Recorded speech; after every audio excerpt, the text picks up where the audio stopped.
राष्ट्रपति सदा रहने वाला नहीं है, प्रधानमंत्री सदा रहने वाला नहीं है, बड़े से बड़े ओहदों पर बैठा हुआ कोई भी रहने वाला नहीं है। ये शरीर सदा सदा के लिए ऐसा ही रहने वाला नहीं है, लेकिन मेरे भगवान कृष्ण का भजन सदा सदा तुम्हारे साथ रहने वाला है। इसलिए सौदा करना है तो कृष्ण का करो, बाकी सामान जाएगा। ये धुंध भी जाएगी, ये सूरज भी आएगा, धुंध छट जाएगी, सूर्य निकल आएगा, चंद्रमा भी चढ़ेगा, मौसम भी बदलेंगे, सब बदलेगा, जीवन भी बदलेगा, शरीर भी बदलेगा, चेहरे भी बदलेंगे, बाल भी बदलेंगे, आंखें भी बदलेंगी, कान भी बदल जाएंगे, लेकिन आपका घनश्याम नहीं बदलेगा, आपका कन्हैया नहीं बदलेगा। उसको जब तुम पकड़ लोगे तो वो तुम्हें कभी नहीं छोड़ेगा। उसने पूतना को ऐसा पकड़ा कि छोड़ा ही नहीं। जब तक उसको परम धाम नहीं पहुंचाया तब तक उसको नहीं छोड़ा।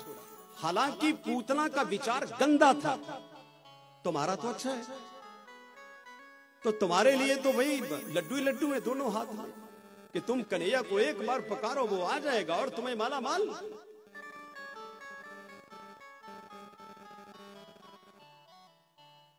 तो जैसे आप खेत का पानी रोकते हो, वैसे ही भागवत कथा को अपने हृदय में रोकना है आपने, इसको जाने नहीं देना। अब जब यहां से जाओगे कथा सुनने के बाद, तो घर जाकर के sochना है कि आज मैंने क्या सुना है। आज कन्हैया जी, आज मैंने आपके बारे में क्या सुना है। मुकुट अगर सोने का हो ना, तो बीच में कभी कभी एक आप शीशे का टुकड़ा भी लगा दो ना, तो वो भी सोने के बीच चमक पड़ता है, क्योंकि संगत सोने की तो बीच में लगा तो चमक गया। ऐसे तो पत्थर के कांच के कितने वो पीस पड़े होते हैं, दाएं बाएं इधर उधर बिखरे पड़े, कोई मुंह नहीं लगाता, कोई पकड़ता नहीं, उठाता नहीं, काटता है, लेकिन वही सोने में फिट हो जाए, आहा, मुकुट के बीच फिट हो जाए, और उस मुकुट को उठा के राजा लगा ले, धन्यवाद, और उस मुकुट को उठा के मेरे वासुदेव कृष्ण लगा ले, तो और भी धन्यवाद। तो माना कि हम कांच के टुकड़े ही हैं, लेकिन भक्ति के कारण हम वासुदेव कृष्ण कन्हैया के मुकुट के बीच जड़ जाएं अपने आप में। जब हम अपने आप में जड़ जाएंगे तो चमक जाएंगे, निखर जाएंगे, सुधर जाएंगे, संवर जाएंगे। हरि बोल, हरि बोल। इस प्रकार से मेरे कन्हैया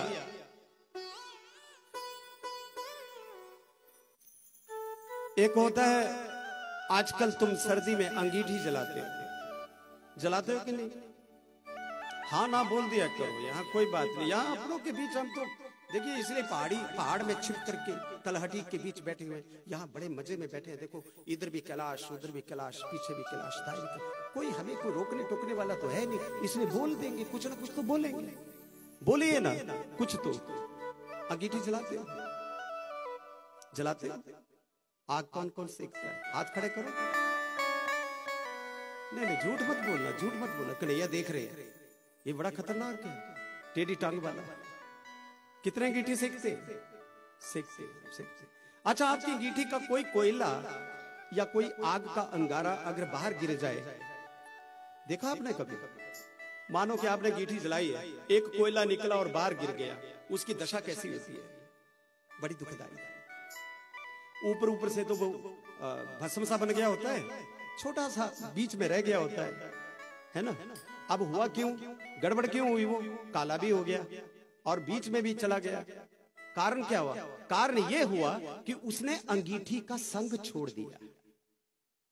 जो जल रही थी ना अंगीठी, अंगारे, आहा क्या दहक रहे थे, लाल लाल अंगारे, उनका साथ छोड़ा, उसका साथ छोड़ा, अलग पड़ा, मरा, नीचे गिरा तो मरा, मिटी गया बेचारा, इतना सा रह गया और काला भी पड़ गया। जो लोग सत्संग की संगत को छोड़ते हैं, उनकी यही दशा होती है। सत्संग अंगीठी है, और जो बाहर निकला अंगारा है, वही भगवान से बिछड़ा हुआ इंसान है। तो तरीका क्या है? वो बाहर बिखर गया तो बेकार हो गया, ना तो अभी वो काला भी हो गया, अब उसका तरीका क्या है? ऐसे ही सत्संग को छोड़ करके, भगवान कृष्ण की मधुर लीलाओं को छोड़ करके, उस करुणामय, उस करुणा सागर भगवान कृष्ण के इस दिव्य रूप की गाथा और कथा को अगर कोई छोड़ करके किनारे होता है तो वो अंगीठी से बाहर निकले हुए कोयले की तरह होता है, बेकार हो जाता है, किसी काम का नहीं होता। लेकिन अब काम उससे कैसे लिया जाए? उसका एक ही तरीका है, उसका यह तरीका है कि उसी कोयले को उठा करके दोबारा अंगीठी में डाल दो। जब आपने अंगीठी में डाल दिया तो अब ताप से, अंगीठी के गर्मी से जलते हुए उस आग से वो दोबारा क्या हो जाएगा? काले से लाल हो जाएगा जी। तो ऐसे ही कहीं गलती से हम अगर भगवान से बिछड़ गए हो, अंगारे की तरह कहीं और गिर गए हो, तो मलाड़ी के बीच कपूर परिवार अंगीठी ये ज्ञान की जगा रहा है। अगर कोई बिछड़ गया हो, अगर कोई किनारे लग गया हो, कोई गिर गया हो, तो आइए उठ उठ करके इस महावीर मंदिर में, इस हनुमान मंदिर में, इस पंडाल के बीच आकर के बैठने का ये मतलब है कि वो काला कोयला निकल करके दोबारा अंगीठी में गिर रहा है और फिर लाल बनने की हालात में आ गया है। जो संग करेगा वो लाल ही लाल हो जाएगा। जो बिछड़ेगा कहीं का नहीं रहेगा, जो जुड़ेगा सब कुछ पाएगा। तो आपको खोना है कि पाना है? खोना है, अच्छा खो दीजिए ना। आज मैं कह रहा हूं कि खो दो। अच्छा क्या खोएंगे बताइए, क्या खोएंगे? काम को खो दो, क्रोध को खो दो। ये जो तुनक मिजाजी होती है, गुस्सा, चिड़चिड़ाहट, माथे पे बल। ए भगवान, आजकल तो माथा इतना खराब हो गया लोगों का, ऐसे लगता है पूरी धरती अपनी खोपड़ी पे उठा के चलते हैं लोग। और पहाड़ में मैं देखता हूं अक्सर, हिमाचल में पता नहीं, अभी वो तो बेचारा अभी ढोल वाला पता नहीं बैठे हैं यहाँ पे, ढोल वाला, वो ढोल वाला कहाँ है भाई? उसको खड़ा करो यार। वो ढोल वाला चला गया, वो पता नहीं बेचारा, वो हम पीछे चल रहे थे, वो आगे चल रहा था। तो मुझे ये नहीं समझ आया कि वो चल रहा है कि ढोल चल रहा है। ढोल में और उसमें मुझे तो कोई फर्क नजर नहीं आया। देखिए, जब भी कथा के बीच आप आए हैं, पहली बात, माया के अंधकार में जगमग करे भागवत कथा, सातों जन्म सुधार दे पावन परम भागवत कथा। हर व्यथा भागे इसी से ये ज्ञान धन भागवत कथा, तेज भक्ति सार है संसार में भागवत कथा। रोशनी भागवत कथा की जब विश्व में छाएगी, रोशनी भागवत कथा की जब विश्व में छाएगी, विश्व की सारी जमी फिर सतयुगी बन जाएगी, विश्व की सारी जमी फिर सतयुगी बन जाएगी।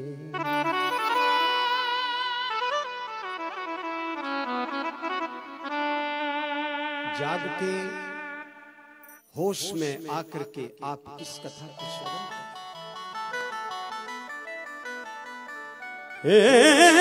सच्चिदानंद रूपाय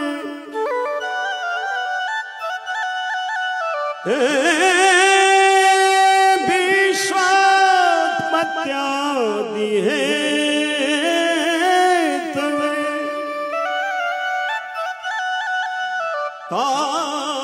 तापत्रय विनाशाय श्री कृष्णाय वयं नुमः।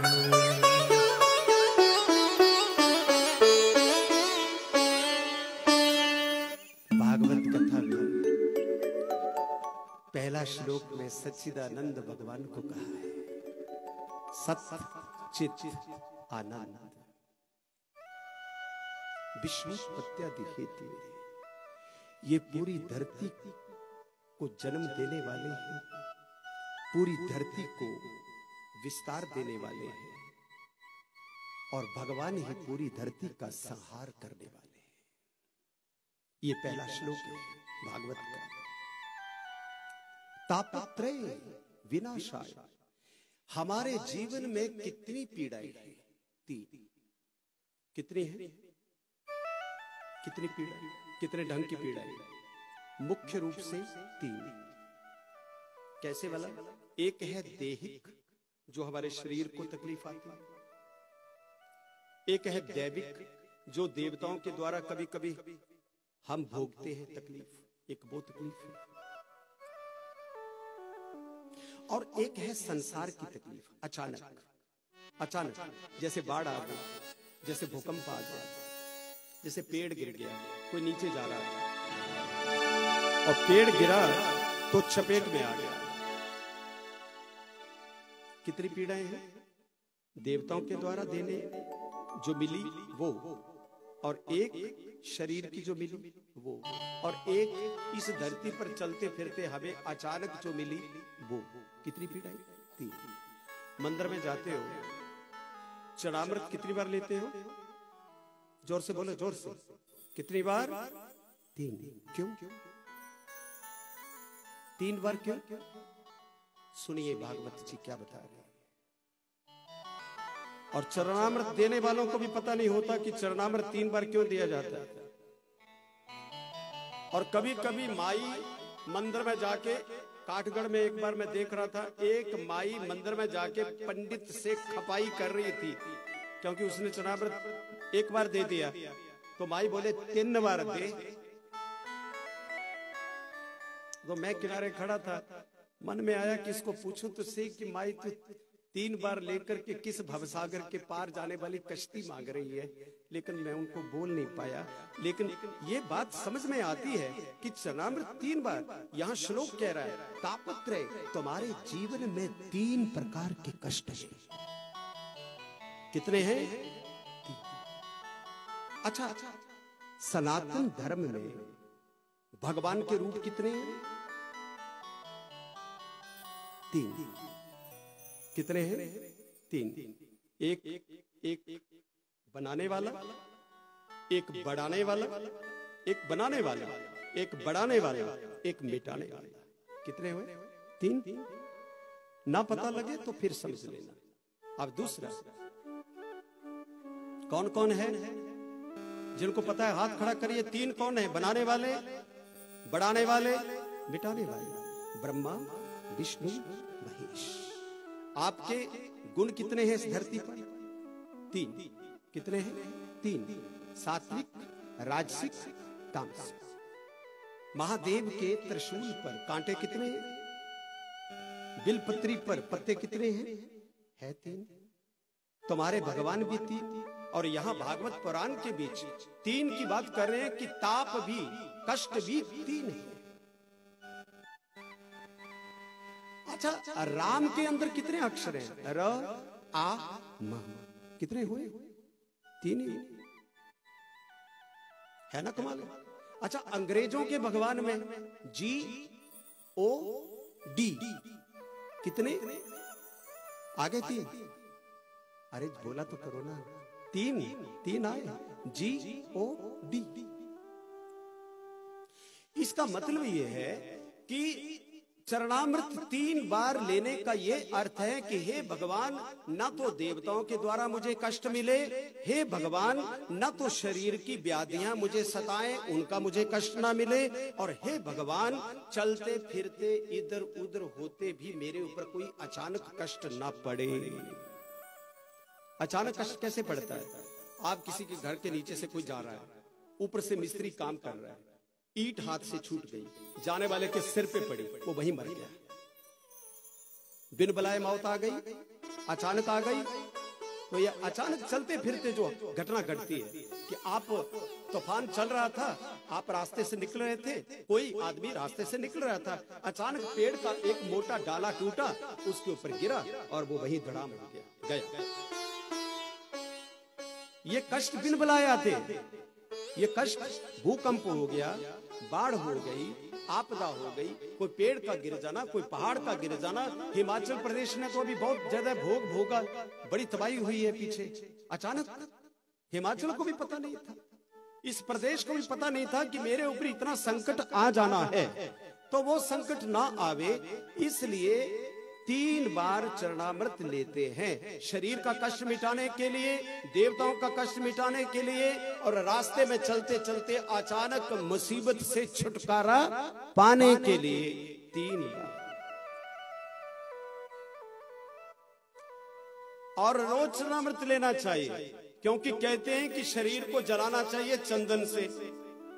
चंदन तो आजकल असली मत्थे पे लगाने के लिए नहीं मिलता, तो जलाने की तो बात ही छोड़ दीजिए। तो तरीका क्या है कि जो ब्राह्मण देवता मंदिर में रहता है वो चंदन घिसता है और उस चंदन को थोड़ा जल में मिला देता है, बीच गंगा जल डाल देता है, बीच शालिग्राम का स्नान करवा देता है, तो वो क्या बन गया? चरणामृत। क्या बना?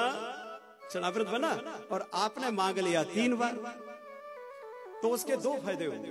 एक तो ये कि 3 कष्टों से आप छूट जाएंगे, एक बात, और दूसरी बात कि वो जो चंदन डाला है वो आपके अंदर जमा होता रहेगा, वो आपके अंदर जमा होता रहेगा। और भगवान ना करे, जाना तो तय है ही है, तो उस मौके पर चंदन मिले या ना मिले, लेकिन तुम्हारा जो अंदर चरणामृत पी करके इकट्ठा हुआ चंदन है वो अंत वेला में भी तुम्हारे काम आएगा। हरि बोल। इसलिए रोज चंदन वाला चरणामृत लिया करो। रोज घनश्याम का नाम, कन्हैया का नाम, कृष्ण का नाम, गिरधर का नाम, गोवर्धन धारी का नाम, माधव का नाम, मुरारी का नाम लिया करो। जो भगवान का नाम नहीं लेता, अब अंग्रेजों का एक नाम है GOD। GOD का मतलब होता है गॉड। गॉड मतलब भगवान। तो जो ना ले नाम भगवान का, तो फिर गॉड को उल्टा करो तो क्या बने? उसका जन्म वैसा ही हो जाता है। 2 टांगों से अगर उल्टाया तो देख लो, अब उसको तो खबर भी नहीं होती बेचारे को। वो जो उल्टा करके वो जो बना है 4 टांगों वाला, उसको तो खबर नहीं, वो सोया है और एकदम पत्ता गिरा और भौंकना शुरू। GOD का उल्टा, GOD का उल्टा DOG। महाराज DOG कहीं भी सोए पड़े हो, पत्ता भी गिरे, लापता, पता नहीं है क्या हुआ, भौंकना शुरू। उसकी जिंदगी वैसी ही बेकार हो जाती है जो गॉड रूपी घनश्याम का नाम नहीं लेते। ये तीर्थ है 88,000 ऋषियों का नैमिषारण्य तीर्थ, और यहां 88,000 ऋषि इकट्ठे हैं।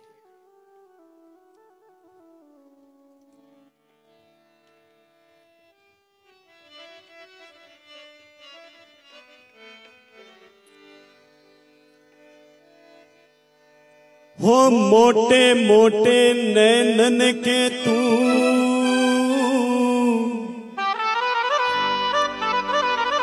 मीठे मीठे बैनन के तू, सांबरी सलानी सूरत के तू, और प्यारी प्यारी मोहनी मूरत पे तू।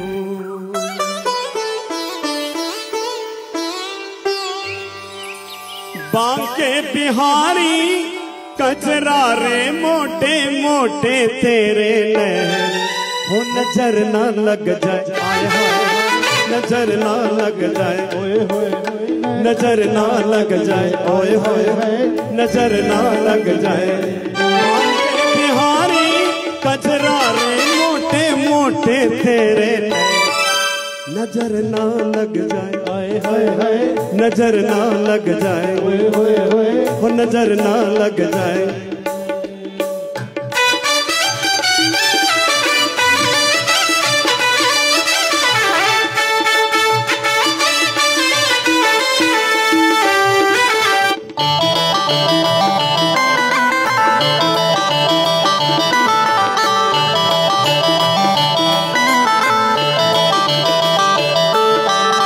काजल के कोरे, काजल के कोरे, ओ मेरा जिगर मरोड़े, ओए होए होए बोलते रहिए। आपको भी खुली छूट है जी, ताली भी बजाते रहिए और मेरे कन्हैया की मोटी मोटी आंखों पर ओए होए होए जरूर बोलिए। काजल के कोरे, काजल के कोरे, मेरा जिगर मरोड़े, रंग रस में भोरे, हो बांके बिहारी कजरारे मोटे मोटे तेरे, नजर ना लग जाए, नजर ना लग जाए, नजर ना लग जाए।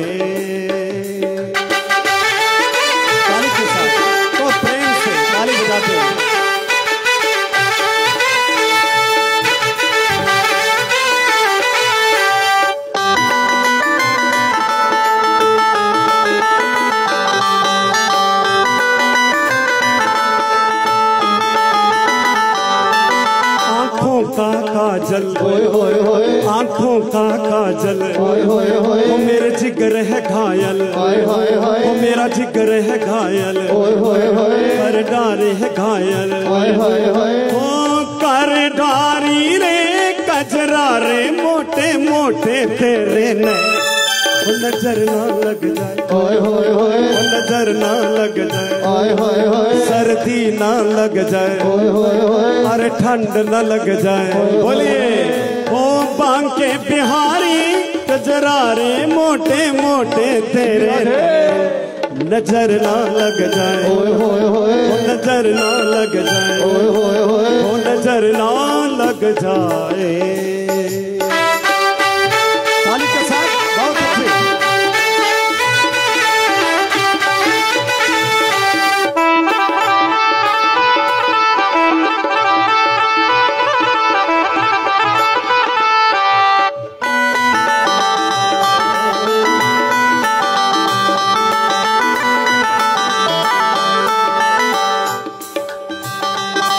तेरे मुकुट की लटकन, वो तेरे मुकुट की लटकन, वो तेरे अधर की मुस्कान, वो तेरे अधर की मुस्कान, गिरबे की मटवान, गिरबे की मटवान, हो बलिहारी रे कजरा रे मोटे मोटे तेरे ने, हो नजर ना लग जाए, हो नजर ना लग जाए, हो नजर ना लग जाए, बांके बिहारी बिहारी तेरे मोटे मोटे, नजर ना लग जाए, हो नजर ना लग जाए, हो नजर ना लग जाए।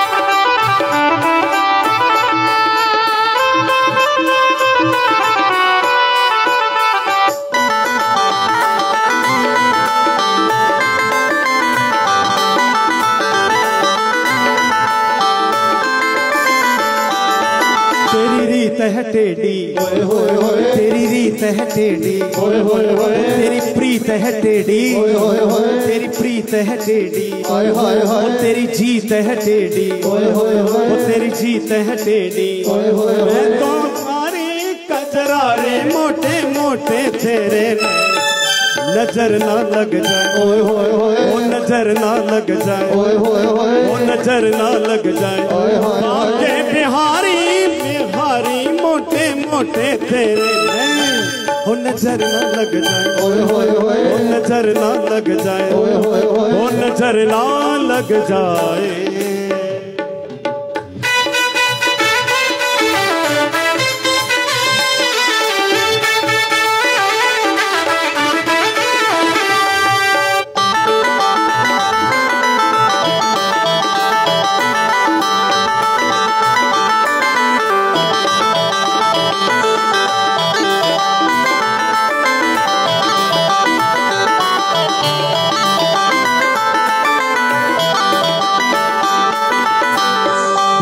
बिहारी कजरा रे मोटे मोटे तेरे, नजर ना लग जाए, ओए होए होए, ओ नजर ना लग जाए, हाय हाय हाय, ओ नजर ना लग जाए, ओए होए होए, ओ नजर ना लग जाए, हाय हाय हाय, नजर ना लग जाए, ओए होए होए, नजर ना लग जाए, नजर ना लग जाए, नजर ना लग जाए, नजर ना लग जाए, नजर ना लग जाए, नजर ना लग जाए, नजर ना लग जाए।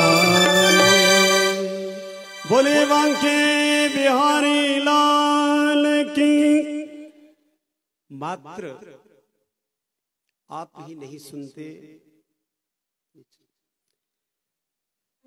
ये पेड़, ये पत्थर, ये पहाड़, ये बहते हुए पानी की धार, ये उड़ते हुए पक्षी, ये नाचते हुए बादल, ये वृक्षों की डालियां, ये सब इस कथा को सुन रहे हैं।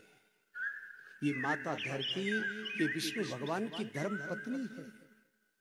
जहां पे आप बैठे हो, ये धरती माता, ये विष्णु भगवान की पत्नी,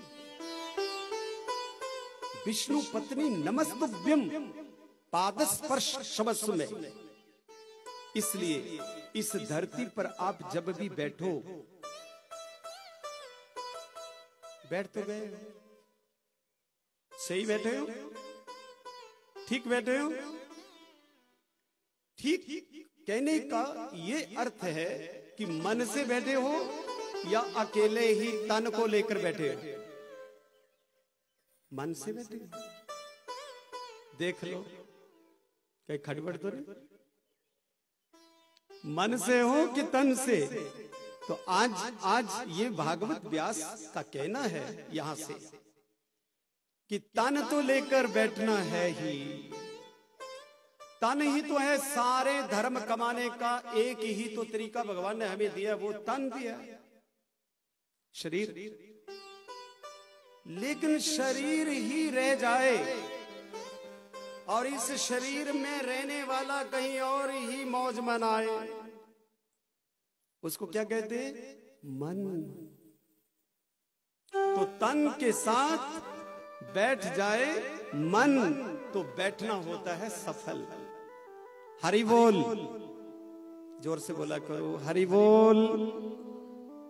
बात नहीं बनती, मलाड़ी गले खराब है सर्दी में। हरि बोल, अभी भी बात नहीं बनती, थोड़ा जोर से बोल हरि बोल, हरि बोल। नहीं जी, बात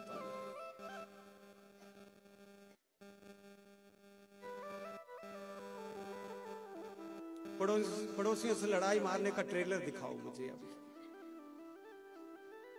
लड़ाई कैसे करेगा? है भगवान चंडी यूं सर के ऊपर बोलती है करके, आंखें यूं चंडी की बात, दांत यूं बाहर निकल के आते हैं, दांत के अंदर से कुछ और भी निकलता रहता है, पता ही नहीं लगता है जब लड़ाई मारनी हो।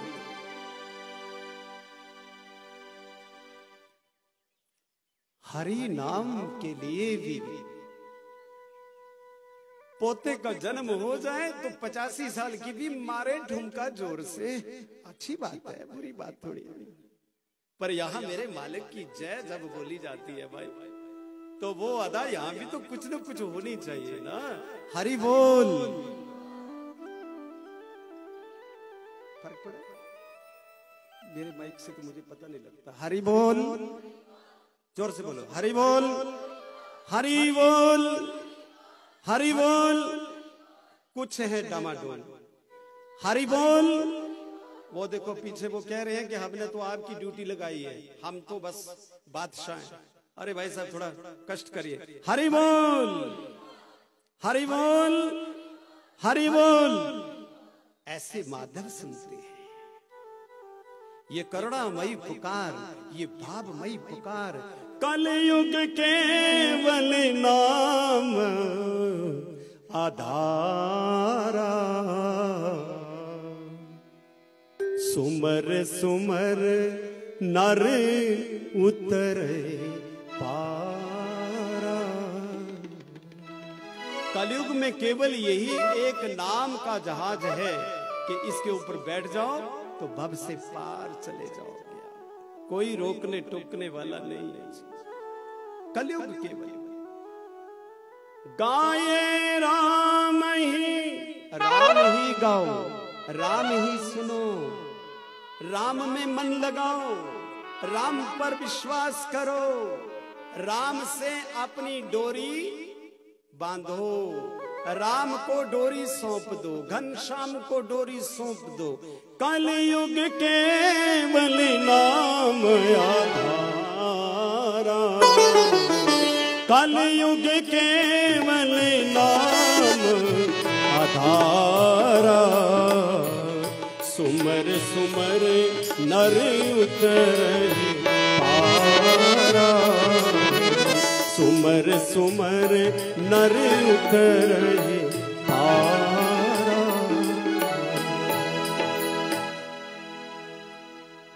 अज्ञान ध्वांत विध्वंस कोटि सूर्या समप्रभ, सूत क्या ही कथा सारम, मम कर्ण रसायनम।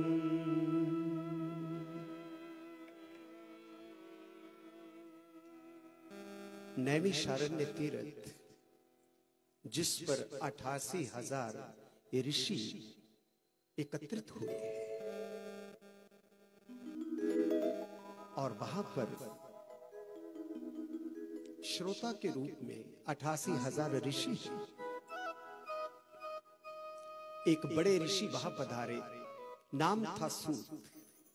जब सूत ऋषि पधारे तो सभी ऋषि खड़े हो गए, स्वागत किया, बड़े आसन पर बैठाया और आसन पर बैठा करके उन्होंने पूछा कि महाराज, हम हरि की शरण को प्राप्त करें, आप कोई ऐसा उपाय, ऐसा ढंग सुनाइए, कुछ बताइए। ऐसा सूत नाम के ऋषि से पूछा। महात्मा सूत जी को संत 88,000 ऋषि जो है वो कहते हैं कि हे सूत जी, चिंतामणि लोक सुखम,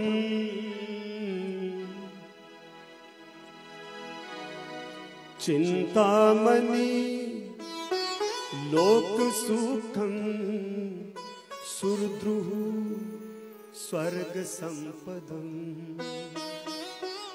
प्रयच्छति गुरु प्रेतो वैकुंठम योगी दुर्लभम।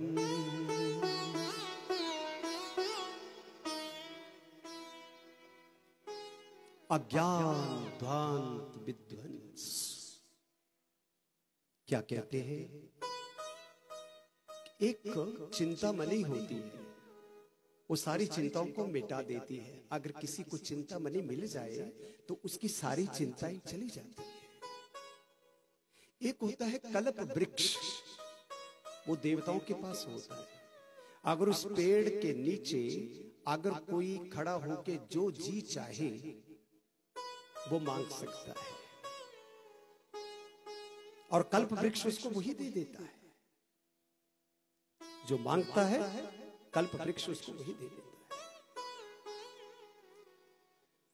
लेकिन चिंतामणि किसी को मिले तो बात बने, और कल्प वृक्ष के नीचे कोई जाए तो बात बने।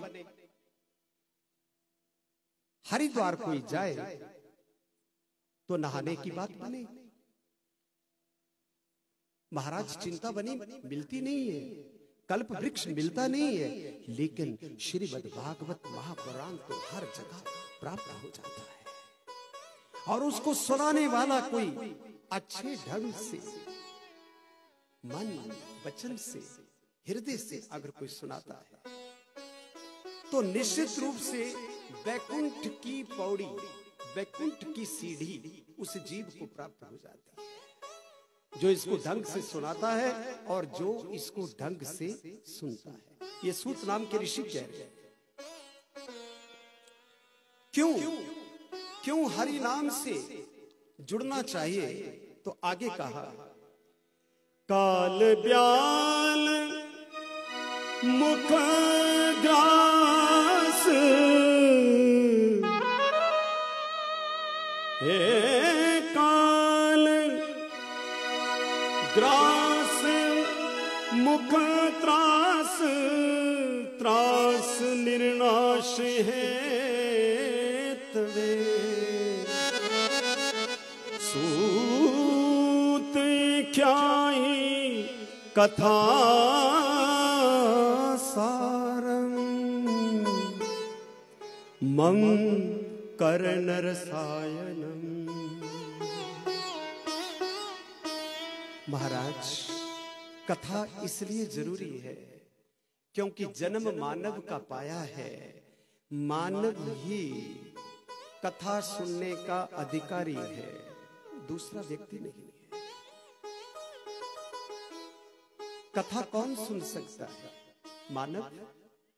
पशु तो नहीं, पक्षी तो नहीं सुन सकता, और तो कुछ कोई नहीं सुन सकता, केवल मानव ही कथा सुनता है। तो सूत ऋषि जो है उनको श्रोता बनकर 88,000 ऋषि ये प्रार्थना करते हैं कि महाराज, मनुष्य के चारों तरफ मौत मंडरा रही है। देखो, मनुष्य के चारों तरफ मौत मंडरा रही है महाराज। इसलिए इससे पहले कि मौत गर्दन पकड़ ले, गला दबा दे, मौत मिट्टी कर दे, महाराज हमें वो कथा सुनाओ जिससे मानव जीवन धन्य धन्य हो जाए और भगवान के चरणों में हमें स्थान प्राप्त हो जाए। ऐसी कोई हमें आप कथा सुनाइए। कितनी अच्छी बात है, लोक कल्याण की बात पूछ रहे हैं। ये मनुष्य लगातार कभी भी मृत्यु के शिकार हो सकता है। मौत पूछ करके नहीं आती, मौत किसी को इनविटेशन कार्ड नहीं देती कि मैं आ रही हूं, संभलो सुधरो जागो, ना ना, वो बिल्कुल नहीं। मौत जब आती है, दबे पांव आती है, गला दबाती है, पट्टा डालती है, ले जाती है। सत्य क्या है? सूत को ये ऋषि कह रहे हैं, महाराज इससे पहले मृत्यु हमें खींच के ले जाए, इस धरती पर और कुछ सच्चाई हो या ना हो, लेकिन एक तो सच है और वो है मौत। मरना प्रत्येक को पड़ेगा, कोई पहले कोई बाद। संत दास संसार में बड़ा कसाई काल। एक संत कह रहे हैं, संत दास संसार में बड़ा कसाई काल। राजा छुटे ना बादशाह, बूढ़ा छुटे न बाल। ना बालक छूटता है मौत से, ना राजा छूटता है मौत से, ना भिखारी छूटता है मौत से, ना शहंशाह छूटता है, ना अमीर छूटता है, ना गरीब छूटता है, ना डाकू छूटता है, ना डॉक्टर छूटता है, ना सन्यासी छूटता है, ना सत्यानाशी छूटता है। मृत्यु से कोई नहीं छूट सकता महाराज। मृत्यु प्रत्येक को ले जाएगी। और जितना डर मरने के समय तकलीफ से इंसान को होता है, सर्दी का तो कुछ भी नहीं। हरि बोल। उस पीड़ा के आगे ठंड की पीड़ा तो कुछ भी नहीं है। वो बड़ी भयानक पीड़ा। सोचिए, विचार करिए कि उस परमानंद भगवान को उस नारायण को, उस कृष्ण भगवान को ढूंढने के लिए, पाने के लिए, मुक्त होने के लिए, मोक्ष चाहने के लिए, मुक्ति पाने के लिए, यद्गत्वा न निवर्तन्ते तद्धाम परमम मम, कि जिस धाम में जाने के बाद बार बार आना जाना, जीना मरना ना रहे, जीव मुक्त हो जाए, ऐसी मुक्ति की कामना करते हुए साधु, संत, सन्यासी, जोगी, बैरागी, ज्ञानी हिमालय पर्वत पर इस वक्त बर्फीले उन पहाड़ों के बीच नंगे होकर के पाठ कर रहे हैं, जाप कर रहे हैं, साधना कर रहे हैं। किस लिए? कि इस शरीर का मोक्ष हो जाए। तो मलाड़ी वालों, तुम यहां बैठ गए तो ये तो कोई बड़ी बात नहीं। पूछो उन महात्माओं को जो गंगा के बीच बैठे हैं इस समय जाप कर। पूछो उन साधुओं को जो बर्फीले इलाकों में शरीर को नंगा करके, कोई कपड़ा नहीं, धूनी लगा, तुम तो कंबल ओढ़े हो, छूट मिली है, ठीक है, आपको तो छूट मिली है, लेकिन वहां कोई कंबल नहीं, कोई कपड़ा नहीं, नंग दड़ंग और डरदानी बन करके साधु संत जाप कर रहे हैं। अरे जाप कितना कीमती है, बिस्तरा उतना कीमती नहीं है। ये बिस्तरा तो एक दिन छोड़ना है, और इस बिस्तरे को भी मरने के बाद घर में नहीं रखने देते लोग, उठा करके नाले में बहा देते हैं। ये औकात है इंसान की, आदमी की यही औकात है। काश जीते जी आदमी इस सत्य को समझ ले तो जिंदगी बदल जाती है, मानवता, आपका जीवन बदल जाता है, आपके विचार बदल जाएंगे, आप हैरान हो जाएंगे। पूछो पीजीआई में, डीएमसी में इस वक्त लोग ठिठुरती सर्दी में अपनों को बचाने के लिए पूरा कोहरा सहन कर रहे हैं। ये है तकलीफें। ये कोई तकलीफ है? क्यों विनोद जी? अच्छा तो ये होता कि तुम नीचे गद्दे भी ना बिछाते, पता तो लगता कम से कम कि हम कथा सुन रहे हैं। इन्होंने तो बड़ा भला किया आपसे, ये तो बड़ी कृपा है कपूर परिवार की, और कपूर परिवार की गजब की कृपा है महाराज। उन्होंने डुप्लीकेट सोना बिल्कुल नहीं लगाया। माघ बुलाया, माघ माघ आओ, तब मलाड़ी में हम कथा करवाएंगे। माघ आया है और ये कथा की गंगा बहने लगी है। ये कपूर परिवार का इससे बड़ा उपकार आप लोगों के लिए दूसरा क्या हो सकता है?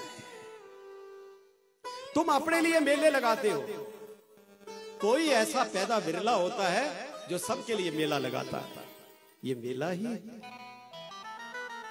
इस मेले में जो मिलन हो रहा है, ये मेले वाला नहीं है कि पकौड़े खाओ और जाओ, नहीं भाई, भागवत रस का स्वाद चखो, कथाओं का आनंद लीजिए। इस कथा रस में, इस कुंड में गोते मारिए, जितने भी मार सकते हो, जीवन सुधारिए, सुधरिए, अपने आप को संवारिए। ऊपर से कोई जहाज ही आ जाए लेने के लिए, कृपा करे भगवान। ने तो दांतों वाले आते, रस्सों वाले आते, बड़ा बड़ा डराते। अरे तौबा राम जी की, अरे भाई ऐसा ऐसा जीना भी कोई जीना है कि बड़े बड़े दांतों वाले आए, बड़े बड़े रस्से लेके आए, घसीटते ले जाए, ये भी कोई जीना है? आप अगर मोटे स्वेटर लगाओगे तो ठंड नहीं ना आएगी। अगर आप नाम रस लोगे, कृष्ण रस लोगे, कथा रस लोगे, तो यमराज की ऐसी तैसी, यमदूतों की ऐसी तैसी कैसे आएंगे? लेकिन थोड़ा सहना तो सीखो, थोड़ा बैठना तो सीखो, थोड़ा सुनना तो सीखो। अरे उस गंगा में बहना तो सीखो, मन लगाना तो सीखो, झुक जाना तो सीखो। जब तक जीवन में झुकाव ना होगा।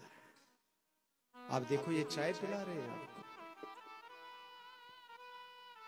ये भी कमाल की बात है। अच्छा, दो दो हाथ में रसगुल्ले, तो गजब।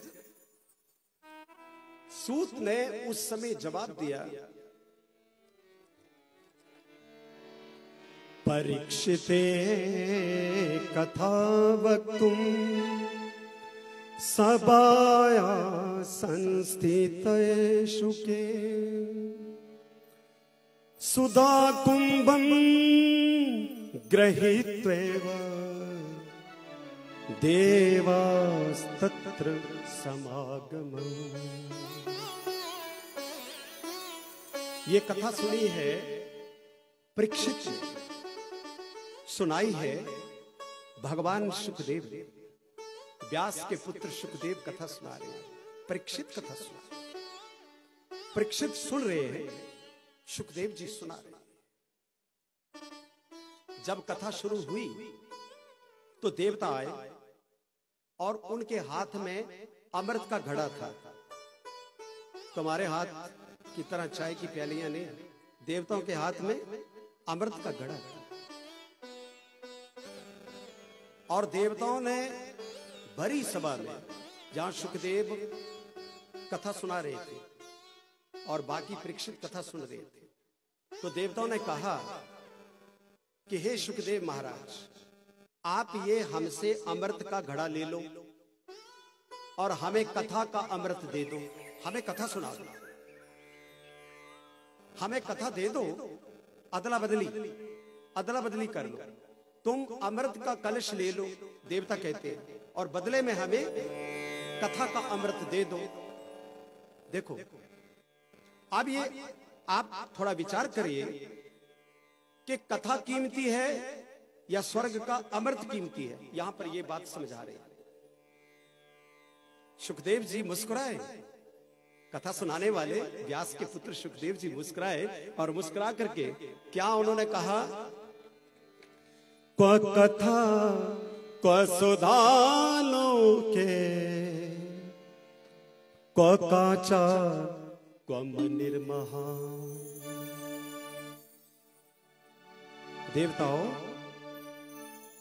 कांच तो कांच ही होता है और सोना तो सोना होता है।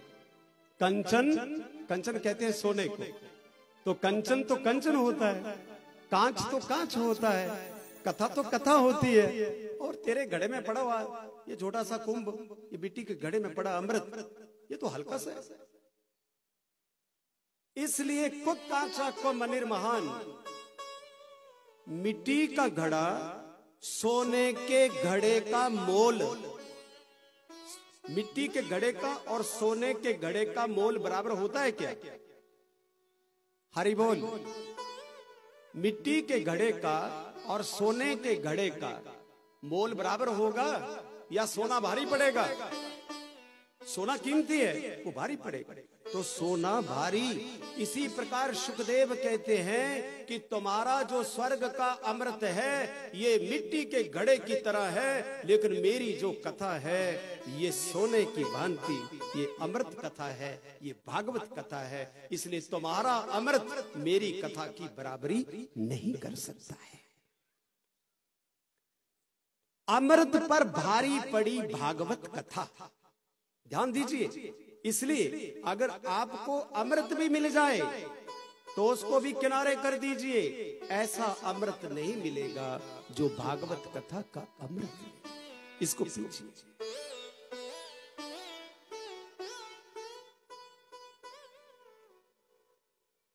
ये देवताओं को भी कठिन है।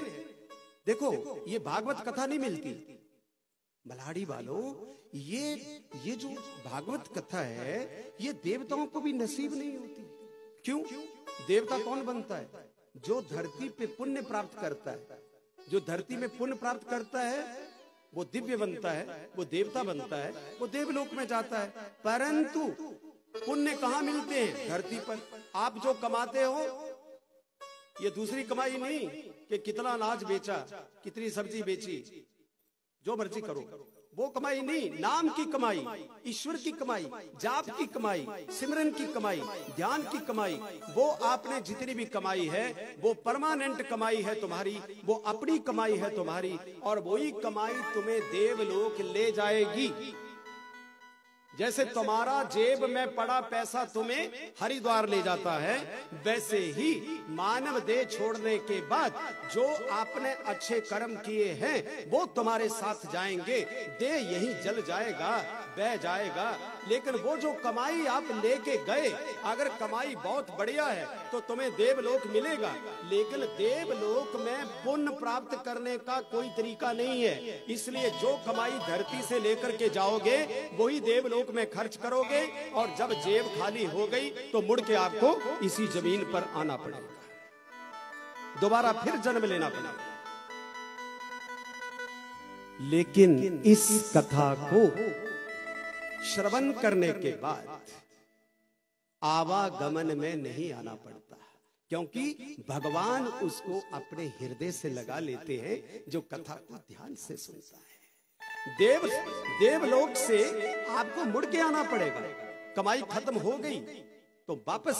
लेकिन कथा की कमाई करके अगर कोई मनुष्य इस धरती से शरीर को छोड़ता है, विदा होता है, तो उसका आवागमन का चक्र खत्म होता है, क्योंकि वो सीधा ही भगवान के धाम को प्राप्त होता है। और भगवान का ऐसा धाम है कि जीव एक बार भगवान के धाम को पाले तो उसको बार बार मरने और जन्मने का जंजाल जो है वो सदा सदा के लिए उसका खत्म हो जाता है। तो इस कथा को आप उस ध्यान से सुनिए। यहां सूत जी ने कहा कि हे शौनकादि ऋषियों, 7 दिन है मेरी कथा की, ये 7 दिन। अच्छा विचार करिए 7 दिन क्यों है? 7 दिन भाई इसलिए है कि दिन ही 7 है। 7 दिन इसलिए है कि दिन ही 7 है, क्योंकि हफ्ता ही 7 दिन का, 8वां दिन है ही है। कोई है तो बता दो, कोई तुम्हारा गणित, कोई नया कोई हिसाब किताब किया हो तो भाई मुझे समझा दो। दिन तो 7 थे, तो इन 7 दिनों में कोई ना कोई दिन आएगा, और जो जी रहा है उसको सुलाएगा, और जो बिस्तरे पर है उसको जमीन पर लेटाएगा। ठीक ठीक, कथा समझ में आती है? आती है। जिनको कथा समझ में नहीं आ रही वो हाथ खड़ा करो, जिनको नहीं आ रही समझ, आज आगे आगे आ जाओ, उसको बोलो आ रही है। अच्छा अच्छा, तब हाथ खड़ा किया। मैंने कहा कि नहीं तो फिर मैं आपको आगे बिठाता। अगर कहीं कोई दिक्कत आती है तो दोबारा पूछ लो। मैंने बोला कि इसलिए ये चारों तरफ आप तो ढके ढकाए लोग हो भाई, छिपे छिपाए लोग हो, बड़ी प्यारी है मेलाडी। हम ऊपर से उतर रहे थे तो नीचे आ रहे थे, अब उधर से कोई लुढ़क के उतरता होगा वो भी नीचे आता होगा, तो तुम तो सभी को गिराने वाले हो, यानी कि अपनी तरफ लगाने वाले हो, यानी कि भगवान की कथा में लगाने वाले हो, कि उधर से भी आए, लुढ़कता हुआ भागता हुआ चला आए, कोई पसीना ना बहाए, सीधे आए। तो सौभाग्य, ये बड़े सौभाग्य की बात है। यद्यपि ब्रह्म संबंधा श्रुत में तत्सुरक्षित, इस कथा को ब्रह्मा ने अपने सत्यलोक में तोला। इस कथा कैसे तोला कि बाकी के सारे ग्रंथ तराजू के एक पलड़े पे रखे, सारे ग्रंथ जितना कुछ भी लिखा हुआ ग्रंथ है, बड़ी बड़ी किताबें हैं, भगवान को पाने के जो भी तरीके महात्माओं ने, संतों ने, ऋषियों ने, सब ने जितने भी लिखे, सारे के सारे ब्रह्मा ने एक पलड़े में डाले। और जैसे ही दूसरे पलड़े में भागवत पुराण को विराजमान किया तो चमत्कार हो गया। वो पलड़ा भागवत वाला नीचे चला गया और बाकी के सारे पलड़े ऊपर चले गए। यानी कहने का मतलब सभी ग्रंथों पर भागवत पुराण भारी पड़ गया। बोले भागवत महापुराण की लघुन्यन्यापि जातानि गौरवेन इदं भागवत। अब 7 दिन इस कथा को सुनो, 7 दिन तो नारद तो एक जगह टिकते नहीं है। एकदा एक समय यहां पता लग रहा है कि देव ऋषि नारद ने इस कथा को किसने कहा। सबसे पहला ये प्रश्न है, ब्रह्मा जी जब प्रकट हुए तो उनको अपने प्रकट होने के माई बाप का पता नहीं लगा, तो ब्रह्मा ढूंढने लगे अपने माता को या पिता को कि कौन है मुझे बनाने वाला। तो एक कमल निकला और कमल पर ब्रह्मा जी विराजमान हो गए। तो बाद में नारायण प्रकट हुए और ब्रह्मा को कहा कि मैं तुम्हारा पिता हूं। क्या कहा? मैं तुम्हारा पिता। तो ब्रह्मा ने कहा कि हे प्रभु, आप इतनी कृपा करिए कि मैं इस जगत के जंजाल में कभी उलझ ना जाऊं। मुझे असली पिता का पता हमेशा रहे कि मेरे पिता वो हैं। माया कहीं मेरे सिर पर दबाव ना बनाए। आप कोई ऐसा ढंग बनाओ कि मुझे माया छू ना सके। हरि बोल। उस समय भगवान नारायण ने ब्रह्मा जी को भागवत कथा सुनाई। उस समय नारायण जी ने ब्रह्मा को भागवत कथा सुनाई। ब्रह्मा के आगे पुत्र हैं नारद। ब्रह्मा ने नारद को भागवत कथा सुनाई। कथा को सावधानी से सुनिए। ब्रह्मा ने नारद को भागवत कथा सुनाई। नारद ने भक्ति के पुत्रों को, जिनका नाम था ज्ञान और वैराग, उनको कथा सुनाई। अब नारद जी ने व्यास को कथा सुनाई। व्यास जी ने अपने पुत्र शुकदेव को यह कथा सुनाई और शुकदेव जी ने इस कथा को राजा परीक्षित की 7 दिन की मुक्ति के लिए सुनाया। हरि बोल। है ना? एक कितनी प्यारी लाइन है, ऊपर से नीचे। अब सीधे है, अगर हम टेढ़े मेढ़े होके चलेंगे तो बात नहीं ना बनेगी। कथा कहां से आई, पहले हमें इस बात का पता होना चाहिए। नारायण से ब्रह्मा, ब्रह्मा से नारद, नारद से व्यास, व्यास से शुकदेव। इस प्रकार कथा फिर मैत्रेय ने विदुर को सुनाई है। सूत जी ने ये 88,000 ऋषियों को सुनाई है। इस प्रकार कथा का फैलाव होता चला गया, क्योंकि कथा प्रकाश है। कहते हैं कि जो दोष हो वो एक ही जगह पर मिट जाना चाहिए, उसको फैलना नहीं चाहिए। और जो कथा है, जो भगवान के नाम का रस है, उसको एक ही जगह नहीं रहना चाहिए, उसको बिखर जाना चाहिए, उसको फैल जाना चाहिए, उसको आगे आगे आगे आगे बढ़ जाना चाहिए। यही कारण है कि हिंदुस्तान के इतने बड़े देश में और विश्व के अनेक देशों में श्रीमद् भागवत महापुराण की कथा को बड़े आदर से सुनाया जाता है और बड़े आदर से सुना जाता है। और उन्हीं आदर से सुनने वालों में मलाड़ी वालों आप श्रोता भी हो। आपके लिए भी धन्यवाद। एक माता ताली बजा रही है तो तुम बाकी भी बजा दो। आप नहीं बजाओगी कथा? अरे उसने एक ने बजा दी तो तुम भी बजा दो। कोई एक सिपाही चले तो अच्छा थोड़ी लगता है, पूरी पुलिस चले तो अच्छा लगता है।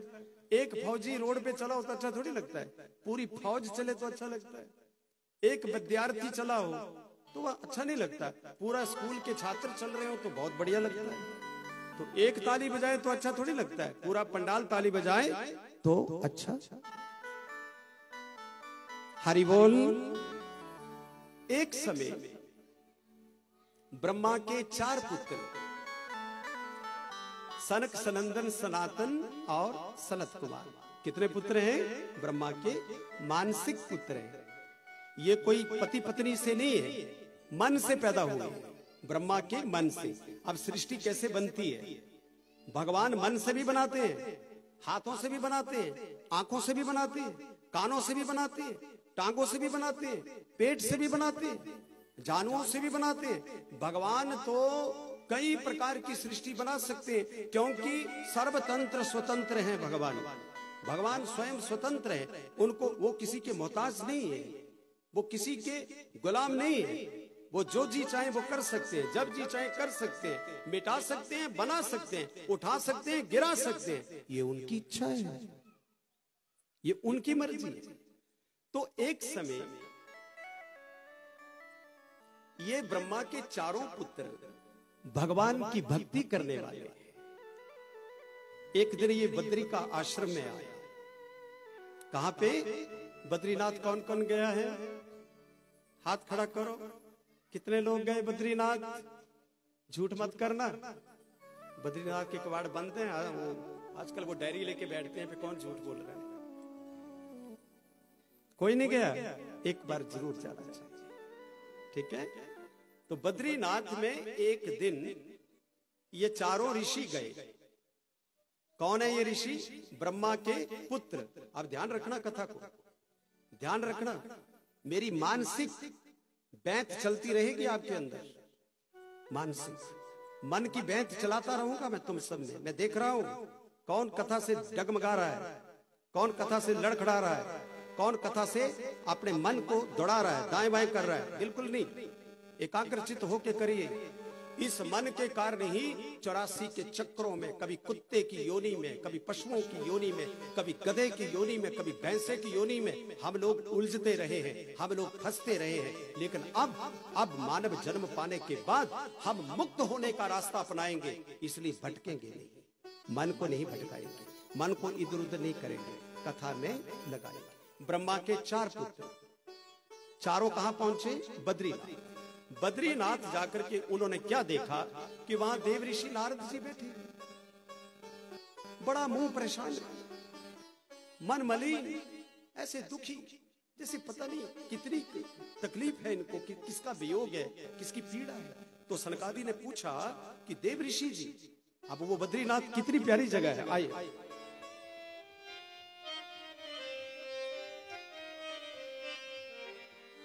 बद्री नारायण नारायण हरे हरे, बद्री नारायण नारायण हरे हरे, बद्री नारायण नारायण हरे हरे, बद्री नारायण नारायण हरे हरे।